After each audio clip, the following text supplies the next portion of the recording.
सुनिए इजराइल के बोर्ड के मुताबिक तुम्हारा ठीक हो रहा है ना? नहीं हो रहा है, सीख नहीं हो रहा है। मैं बता रहा हूँ क्या हो रहा है। आप तशरीफ रखिए, मैं बता रहा हूँ क्या हो रहा है। Let me complete please.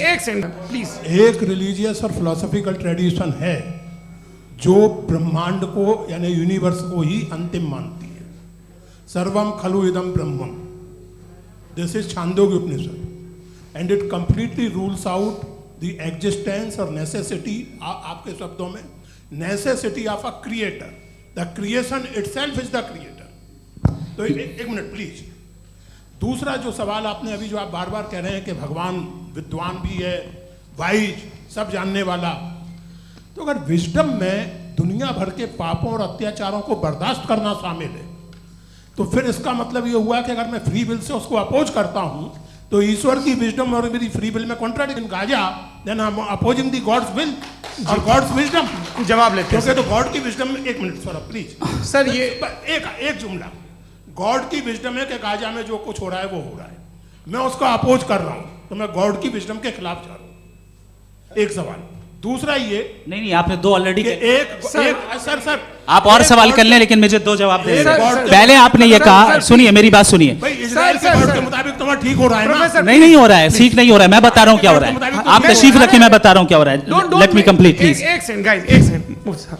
ये देखिए, ऐसा है कि ये सब बड़ा आपस में विचार विमर्श के बाद ये तय हुआ था कि कुछ नियम बना लिए जाएं ताकि एक टाइम बाउंड बातचीत चले। और भाई साहब, आप बड़ा ज़रूरी काम कर रहे हैं, लेकिन कैमरे के फ्रेम में आके उस काम को गड़बड़ कर दे रहे हैं। ठीक है गुरु, अब मेरे को कहीं का गुस्सा कहीं निकालना था, सॉरी। के जवाब दें, और थोड़ा ये सब लोग थोड़ा ख्याल रखें भाई, सवाल संक्षिप्त रखें जी। आपने दो सवाल किया। सबसे पहला ये कहा कि हमारे पास ये कॉन्सेप्ट है कि ये यूनिवर्स खुद नेसेसरी बीइंग है, creation itself is the creator.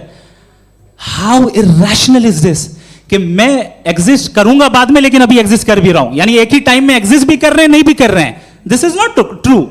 दूसरी चीज आपने कहा कि अगर इजराइल में, सॉरी माफ कीजिएगा, Israel doesn't exist, occupied Palestine में अगर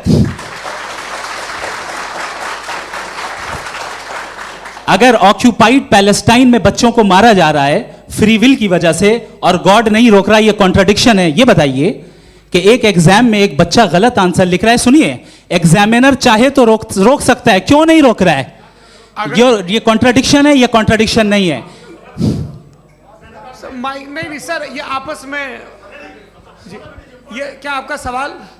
माइक दीजिए। फ्री विल दिया गया है टेस्ट के लिए, अकाउंटेबिलिटी के लिए। अगर फ्री विल नहीं होता तो आप कहते हैं हमें रोबोट बना दिया गया। नॉट मिसरिप्रेजेंट माय पोजीशन, आपकी जो भी पोजीशन, मैं अपनी फ्री विल के नाते, अपने ह्यूमन विजडम के नाते गाजा में हो रही अत्याचार का विरोध करता हूं। बिल्कुल करना चाहिए। आपके हिसाब से मैं गॉड की विजडम का विरोध कर रहा हूं? बिल्कुल नहीं, जो हो रहा है गॉड की बिल्कुल भी नहीं, बिल्कुल भी नहीं।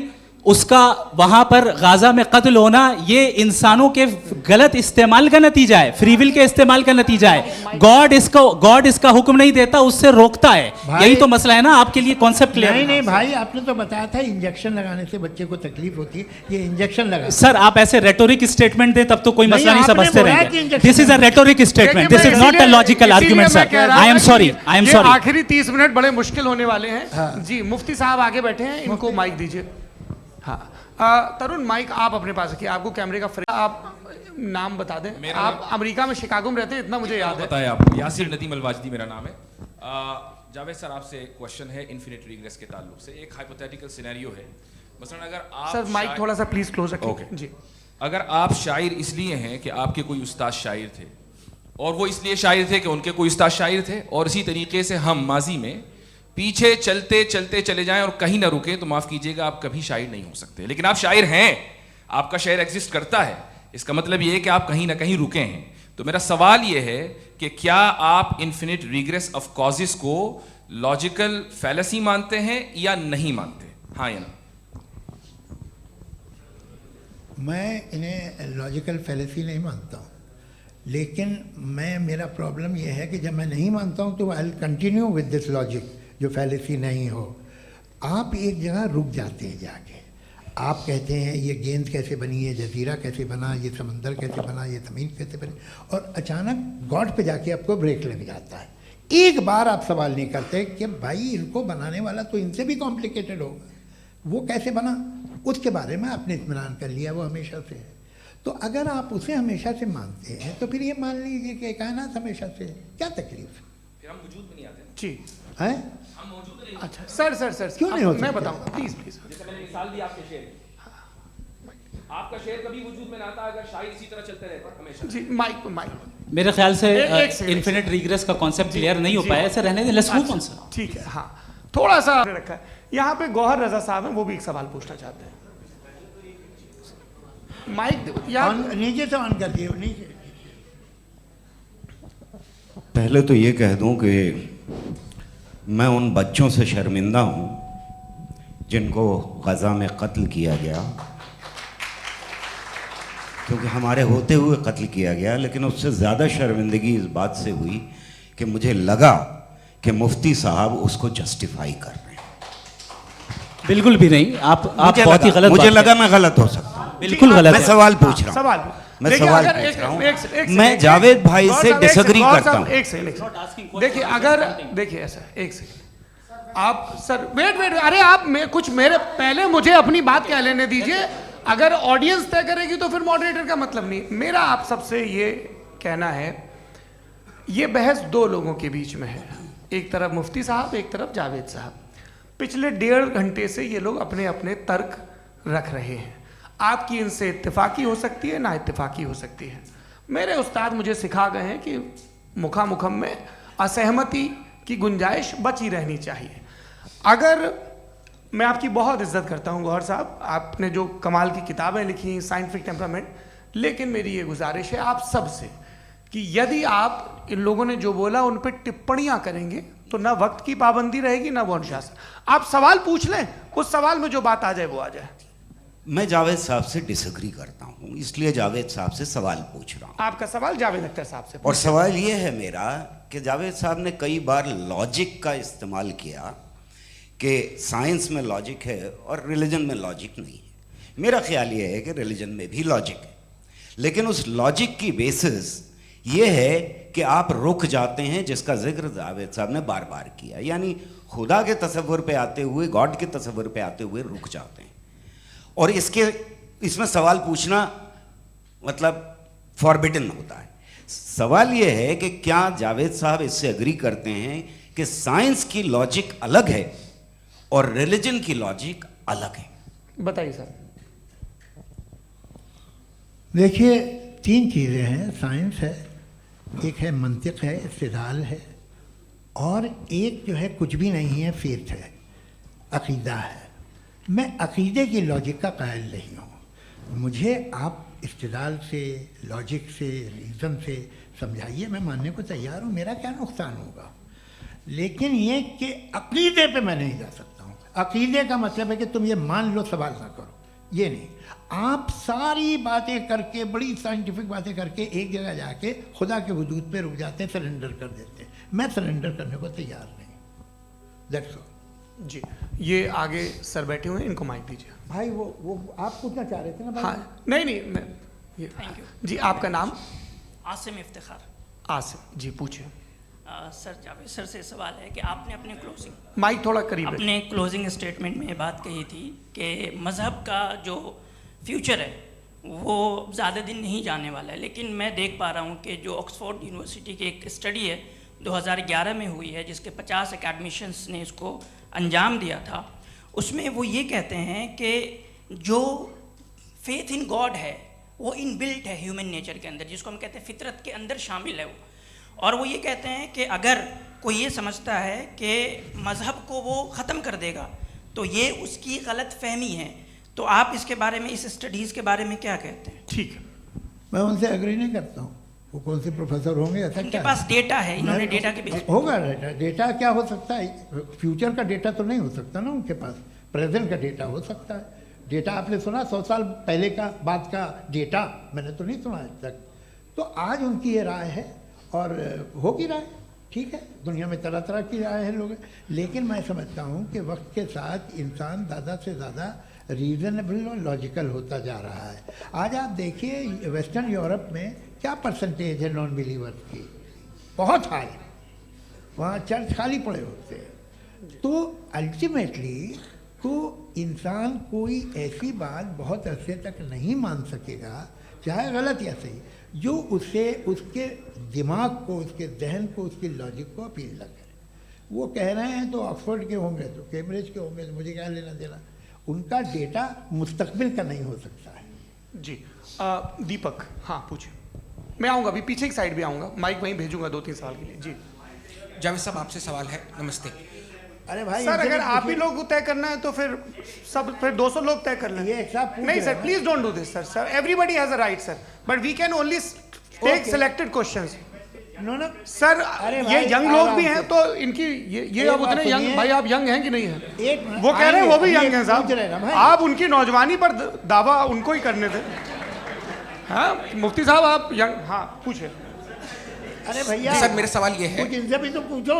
जी हाँ। नहीं, बस आपसे एक सवाल है। जैसे थीस्टों के पास अपने जो ईश्वर को मानते हैं, उनके पास अपने सोशल गेट टुगेदर्स हैं। 5 रोज़ आज क्रिसमस आने वाला है, होली है, दिवाली है, ईद है। एथिस्ट क्या ऑफर कर रहे हैं? मतलब मैं इनकी दुकान से बोलूँ, मैं आना चाहता हूँ उस तरफ, पर मैं अट्रैक्ट नहीं हो पा रहा हूँ। मैं सोशल गेट टुगेदर्स क्या है आपके पास? वो ये कह रहे हैं कि जो धार्मिक लोग हैं, अलग अलग धर्म के लोग, उनके उत्सव त्योहार हाँ, कॉन्ग्रेगेशन वही बहुत बात। हैं। अब आपको मैं एक सुनाता हूँ, यहाँ हिस्टोरियन भी बैठे हैं।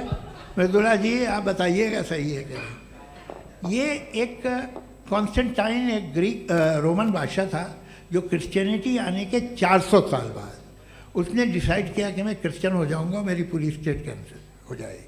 उस ज़माने में ऐसे ही होता था, राजा जो धर्म इख्तियार करता था वो जनता भी कर लेती थी। इसलिए कि वो हो गया था बैंकरप्ट, और उसे जो मेडिटेरियन कोस्ट के रिच क्रिश्चियन वो थे मर्चेंट, उससे पैसा चाहिए था। तो उसने कहा यार क्रिश्चियन हो जाओ। तो उसने अपने वजीर से कहा कि भाई ये हिस्ट्री है कि अब हम लोग क्रिश्चियन हो जाते हैं। कहते सर हो जाएंगे, कोई प्रॉब्लम नहीं है, लेकिन एक प्रॉब्लम ये है कि 17 दिसंबर से 25 दिसंबर तक जो पेगन फेस्टिवल होता, जो पेगन्स थे वो लोग, जो फेस्टिवल होता है वो बंद हो जाएगा, इसलिए कि हम क्रिश्चियन हो गए तो होगा नहीं। तो वो बच्चों को बहुत बुरा लगेगा, पब्लिक को बहुत वो बहुत इन्जॉय करते हैं, ख़ासतौर से 25 को मेन डे। उसने कहा हाँ ये तो सही कह रहे हो, ये जीसस क्राइस्ट की पैदाइश कब थी? कहते साहब वो अप्रैल में थी। नहीं कट करो, वो 25 दिसंबर को है।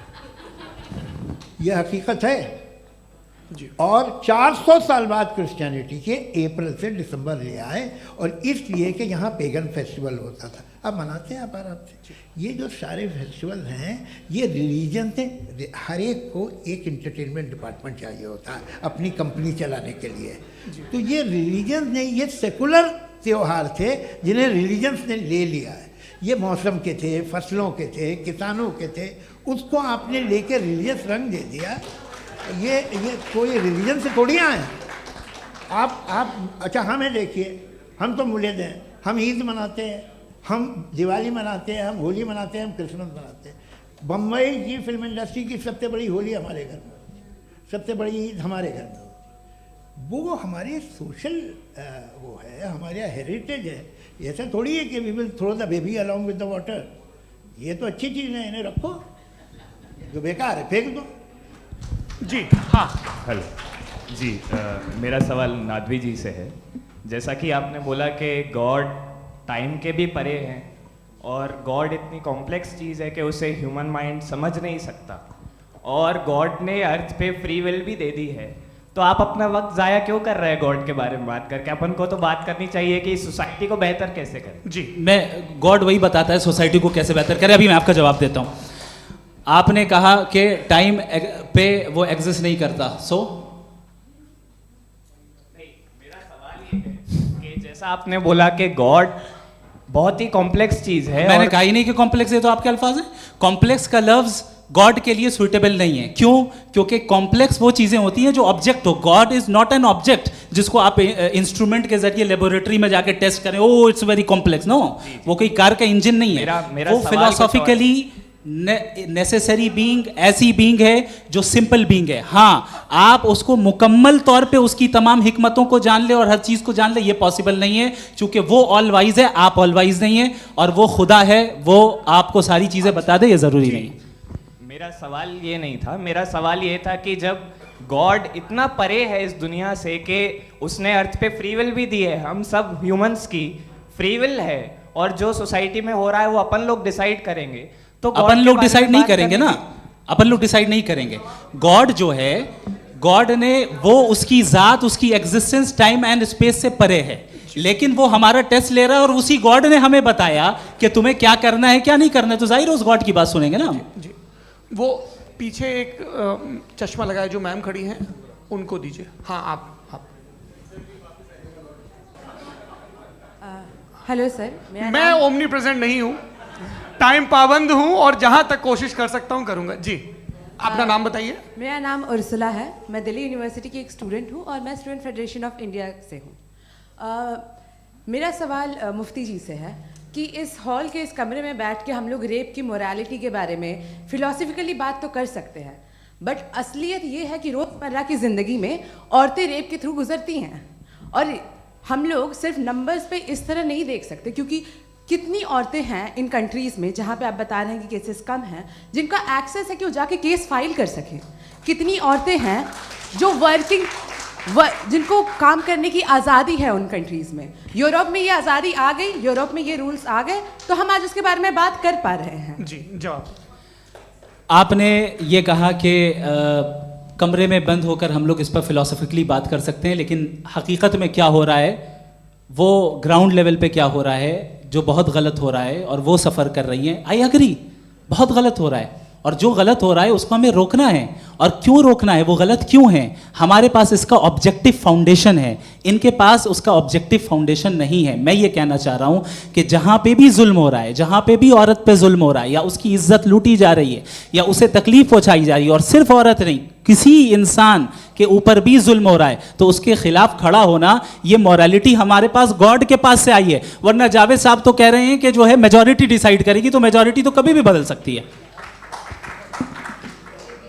क्या आप हाँ। ये थोड़ी सी आपको गलतफहमी है। मैं अगर मेरे जुमले से ये मदनत निकला या मैंने कहा, तो ये जुमला मैं वापस लेता हूँ। ये मेरा मतलब ही नहीं था कि मेजॉरिटी डिसाइड करेगी। मेजॉरिटी डिसाइड करे तो दुनिया में बड़ी, वैसे आपने कहा था ये जुमला, अच्छा हो सकता है, मैं मान रहा हूँ, बाद में रिकैप कर लेंगे। अरे भाई, एक सेकंड, मैं अपनी एक्सप्लेनेशन देता हूँ।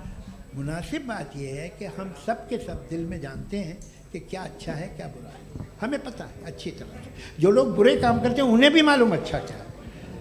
यही तो सवाल था हजरत कि फिर ये मोरालिटी आई कहाँ से? Cross examination. हाँ जी, हाँ। मोरालिटी साथ रहने की डिजायर से आई है। यानी साथ रहकर जो कुछ कह दे, जो कुछ कर दे, वो हो जाएगा? नहीं नहीं, तो आप कायदे से रह ही कर सकते हैं जब तक लोगों में मोरालिटी हो, वरना क्यास हो जाएगा। ये आपको कैसे पता?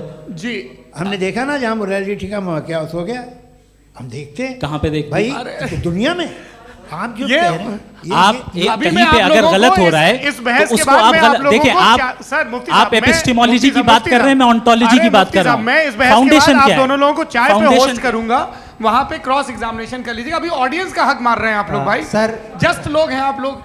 और ये भाई ये एक हाँ, उधर आएंगे, उधर इनको आएंगे। जी सर, आएंगे। अच्छा सर, मेरा नाम लईकुर रहमान है और मैं अलीगढ़ मुस्लिम यूनिवर्सिटी का स्टूडेंट हूँ। और जहाँ तक मुझे पता है कि sir you are also product of Aligarh Muslim University. मैं भी उसी चमन का बुलबुल। हाँ सर, तो बहुत खुशी हुई मुझे जान करके कि मैं आपसे मिलूंगा। सवाल सर, मेरा सवाल ये है, सर सैयद अलैहि रहमा का नज़रिया ये था कि खुदा के वजूद को अक़ल के दायरे में रह कर के तलाश करना, न कि पूरी तौर से उसका इनकार कर देना। Sir, how will you define it? नहीं, तो ये तो आप इन्हें बताइए। ये सवाल आपसे खुदा का वजूद साबित कर रहे हैं। तो सर, आपने इनकार कर रखा है, इस वजह से मेरा क्वेश्चन उन्होंने यही सर से, एक सेकंड, सर सैयद ने यही कहा ना कि अक्ल से आप खुदा के वजूद को साबित नहीं कर सकते, यही कहा ना भाई। वो उन्होंने कहा कर सकते हैं और वो कर दिया गया आज। वो फोन दो। तलाश करना या साबित करना अक्ल से नहीं हो सकता। अरे सवाल तो सुन लीजिए जी। अक्ल से नहीं हो सकता है, यही कहा ना आपने। अक्ल से हो सकता है। अरे वो यही कह रहे हैं भाई, आप बता रहे हो सकता है, वो तो कुछ और।